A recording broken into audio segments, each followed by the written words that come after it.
इतनी बड़ी जो त्रासदी हुई है, इतना बड़ा जो सदमा उनको पहुंचा है, उस सदमे को बर्दाश्त कर, विशेषकर कश्मीर के लिए ये एक बहुत बड़ी दुखद घटना है। लेकिन मैं आगाह करना चाहता हूं कि भारत कायराना कामों से जो सेपरेटिस्ट मिलिटेंट्स कर रहे हैं, इससे डरेगी नहीं। भारतीय जनता पार्टी का कार्यकर्ता, वहाँ भी म्युनिसिपल काउंसिल के 2 काउंसलर्स की हत्या हुई है, इसलिए आज ये एक और हत्या कल रात हमारी। राकेश पिंटा जी अमर रहे, राकेश पिंटा जी अमर रहे।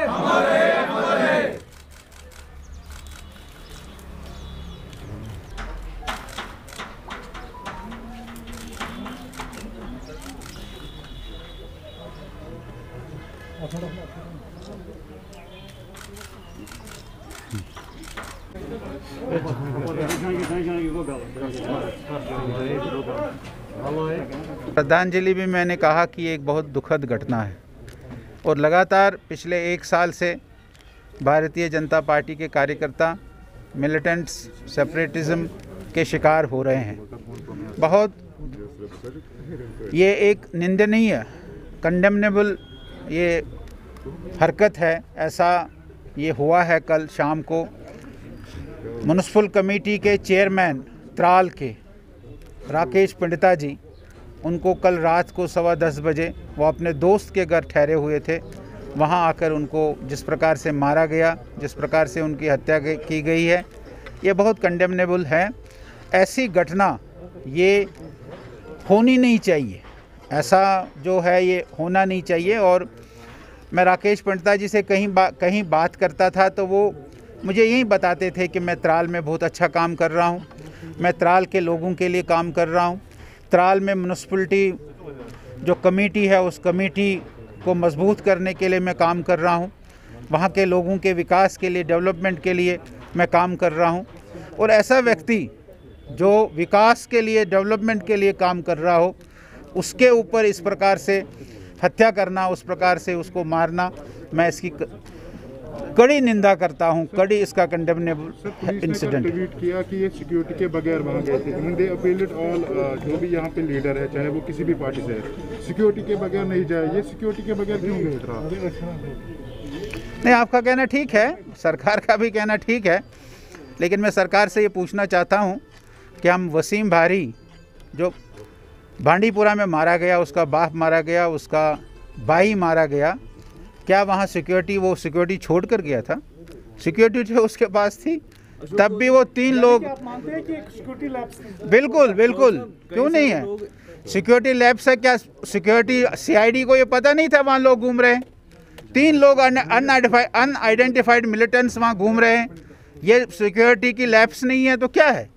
ठीक है, हम इस बात को मानते हैं कि उसने अपने PSOs जो उसको 2 मिले थे वो उसने साथ नहीं लिए थे, लेकिन क्या सरकार अपनी जिम्मेदारी से इसीलिए अपना पीछा छोड़ देगी कि भाई हमने उसको PSO दिए थे, वो PSO उसके साथ नहीं थे, SPO उसके साथ नहीं थे?